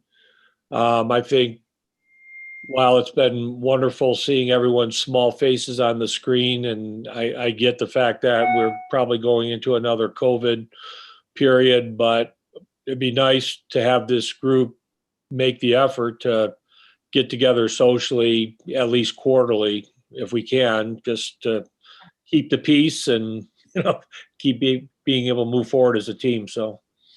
No, that's a really, I know we had done those before COVID. That was always really nice. So we'll figure that out again. And that's definitely something to consider. And yeah, we'll hopefully be able to increase our revenue a little bit at some point, because that would make it very helpful to our ultimate mission. But that's a separate conversation for another day. If you have anything that you think of that you're like, hey, please make sure that we budget for this next year, please let me know soon. Good. And then we'll get the updated financials when Mary is able to get them out to us. Awesome. All right. John Denver's Georgetown. Talk a little bit about that upcoming event, which I believe is going to be held on, do we have a date? I'm going to pull up my calendar. Jen, do you know what date that's going to be? That was the 8th, but. It's that weekend. I'm sorry, I'm trying to pull up my calendar right now. So it is yesterday. Excuse me. With the 9th. I choke. So yeah, it's generally that second weekend in October, which also coincidentally is the weekend that Jamie Lacrosse would like to have the chili cook-off. So as far as John Denver's Georgetown, I think we do need to have some discussion about how much we would like to invest into the event itself, knowing that we might find ourselves in a little bit of a COVID situation. But previously, and Kevin, maybe can you help remind me what all we did? Because it's been since we didn't have it last year. Yeah. The concept is to try to ensnare the travelers along I-70 heading to Vail for Aspen in October, which is sort of a memorial event for John Denver. And so we know we won't have them for days on end here because a lot of these travelers are heading to Vail as their final destination, or not Vail, Aspen, sorry. It's their final destination. And so ours is, it was kind of based in businesses that have some sort of John Denver connection, like Hotel de Paris. A lot of the scenes in The Christmas Gift were filmed there. And so that's sort of our angle.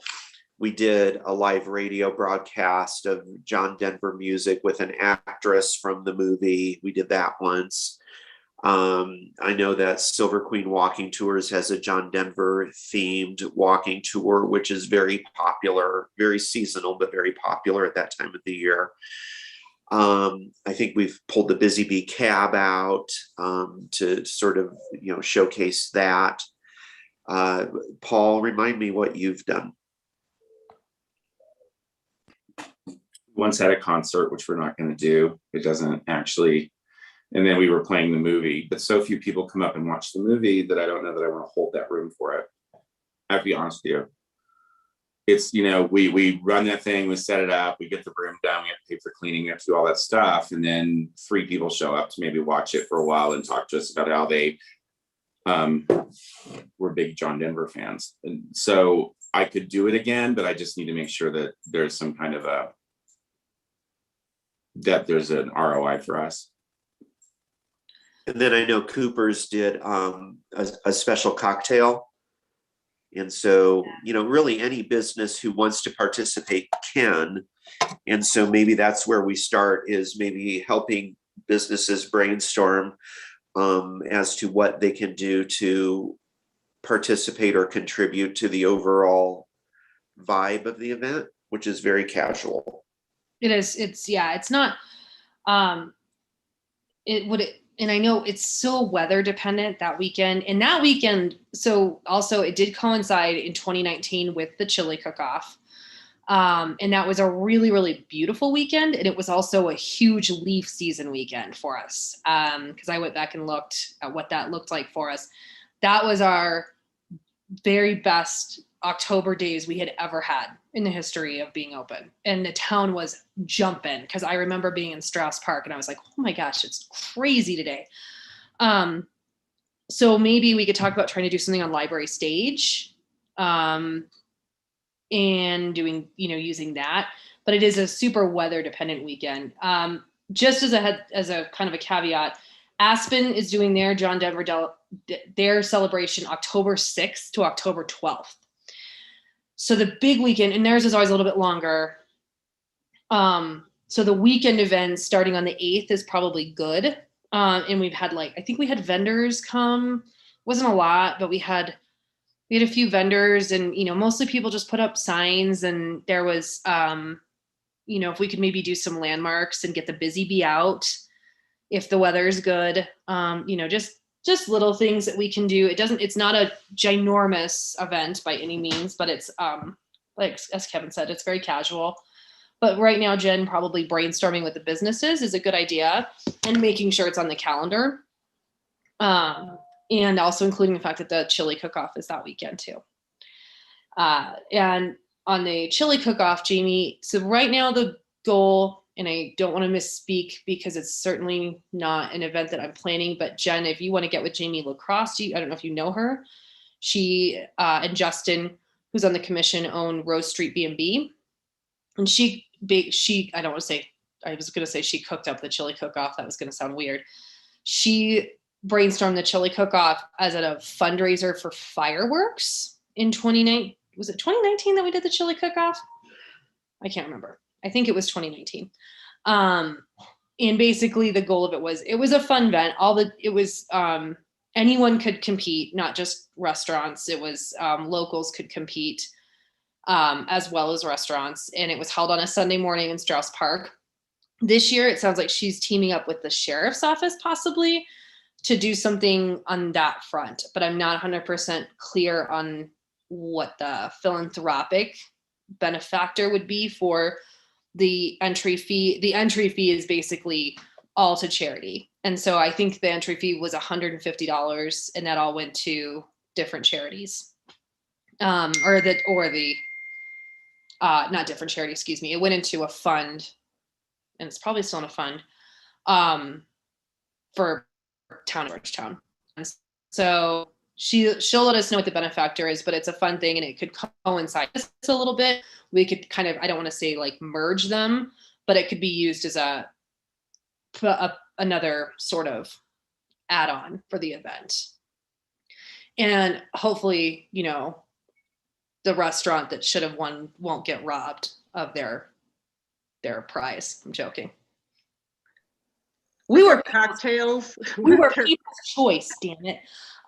Yes, and there was There were cocktails at There the was- last one that were specific, they kind of linked it with their individual chilies and everything too. So if we expand on that, or if we continue with that, we're gonna have to permit that.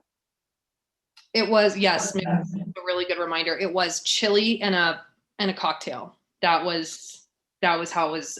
So there was, everyone had to have both, or a drink. It didn't have to. There was a couple of people that did like mocktails, but there was people who did alcoholic beverages. So there was a component for wristbands and ID and a special event liquor license, I think.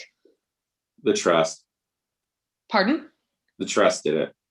You guys, I was going to say, I was having this epiphany. I'm like, who sponsored the liquor license? So it was the trust that did it. Okay. That makes sense. So I don't know if that is on the radar again, but it would be a great sort of partnership for the whole weekend. And it was fun. I mean, it was people who were in town.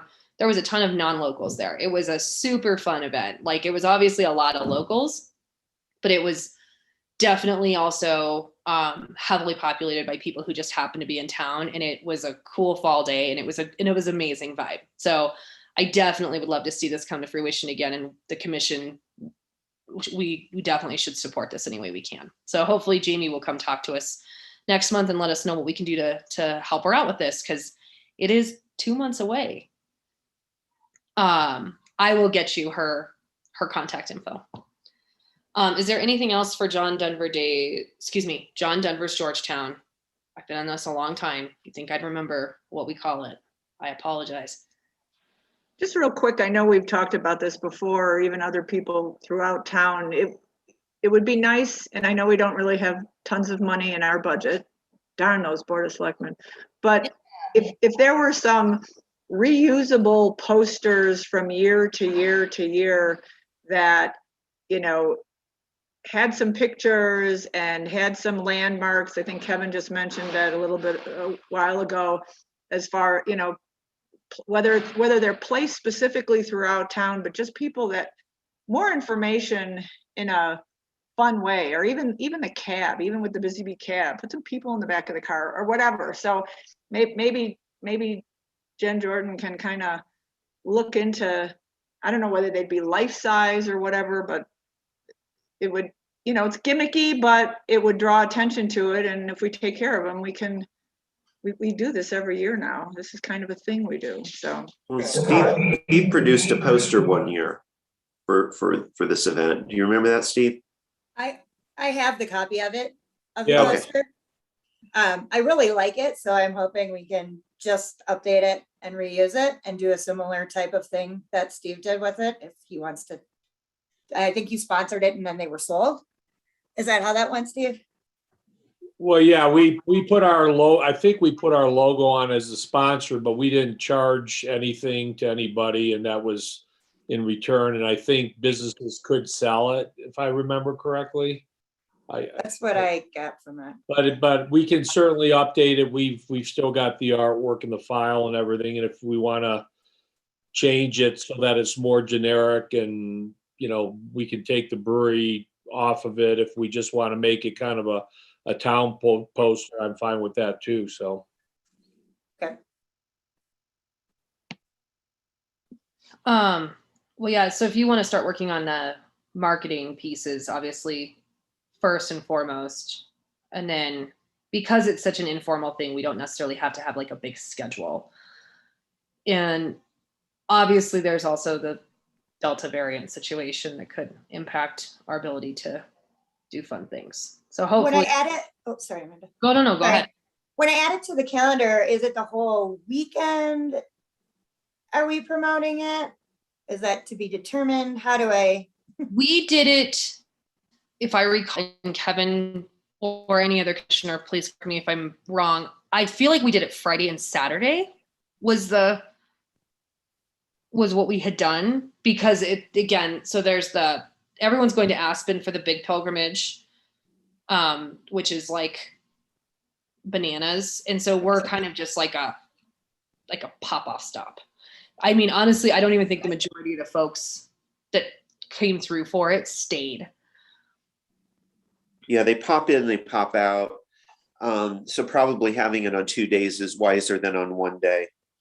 Okay.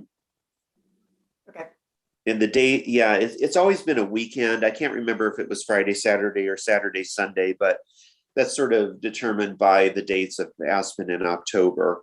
Because we're trying to get the travelers who are going to stop in Georgetown anyway on their way to Aspen into town for a little bit. And, you know, who knows if 70 will be open in that That's stretch. a whole separate issue. Right. So, okay, well, so we have a few things on John Denver Days. And then obviously the chili cook-off. Is there any other events that we need to get on the calendar? Any other discussions? Paul, do you want Bighorn Sheep on the next agenda? Yep. And it needs to be on the calendar soon, so I'll send something over to Jen. Apparently we didn't get the invite to her for the last meeting for the Sheep Festival. We thought we did. I was sorry, I was told that happened. So we're going to send over the minutes from the last meeting, and then I can meet with her about, you know, anything she wants to do to help make that happen. It's, I think, the 13th this year, and we'll be having advertising. We're finalizing some of our stuff and having advertising this year, so that should be on the next agenda. It should also we'll get it on the town calendar and all those things in the next week or so. Okay. We will make sure that's on the next agenda. Any other points of discussion before we approve and review the minutes? Can I ask one question? Absolutely. Mary, is HGI doing the duck races this year? No, next year. Okay. Kyle Thank had you. a question in the chat. I apologize. I missed that. Sorry to circle back. Can we get thank you, Kevin. I did not see this. Can we get a quick consensus on how many brochures need to be printed? Just take the guesswork out of it for Jen. I have no idea how many we've done in the past. Let me find out from Marvin how many they did last time, because I have no idea. Thank you. Yeah, I didn't have a number either. No, that is a fair question. And also to help on our budget, since we're printing them sort of late in the year, maybe we reduce the quantity this year and then reprint in next year's budget in order to sort of, you know, divide and conquer, since that's a big ticket item. And the other thing is, do we still have the ability to store the back stock at town hall or on town property? Because that became an issue for the visitor center. They had a mountain of boxes that sat there for years. Okay. All right. I will. Kent, do we have the ability to store on town property? We'll find a place. We'll find a place. Okay. We'll bury it somewhere. So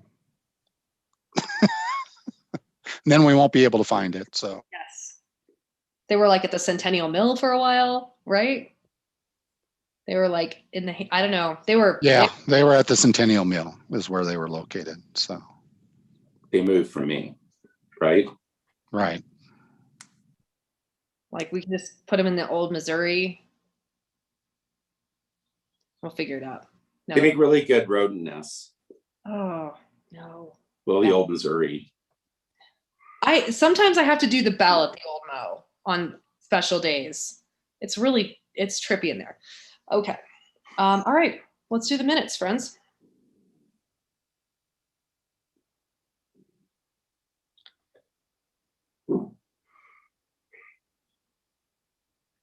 I didn't catch any typos.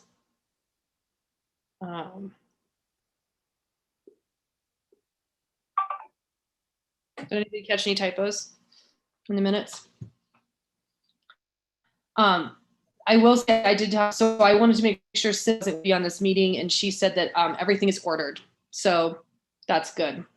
So all of the outdoor tables though were like an 18-week lead time or something. So they'll be here for next year, but it's great.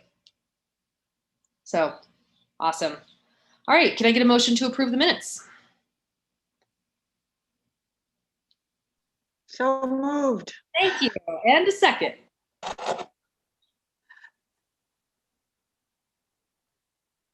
Somebody second this. It's the minutes, for goodness sakes. I second it. Thank you. All in favor? Aye. Awesome. Motion carries. It is 9:50 a.m. Can I get a motion to adjourn? So moved. Second. May I put something out there before? Yes. What are the rules for how many meetings one can miss and still be a member of this group? I will talk with Kent and Mary about that. There's I think it's 3. Yeah. Y'all. So, Okay. Yes, we will address that off, but yes, it is in a document that I will find. So, who made the second? Before I forget, You did. 9:51 a.m. I make a motion to adjourn. Second. Aye. Goodbye. All in favor? Aye. The meeting is adjourned. Thank you, everyone. Have a great month, and I know I will see you all before then. Bye. Thank Thanks, you. guys.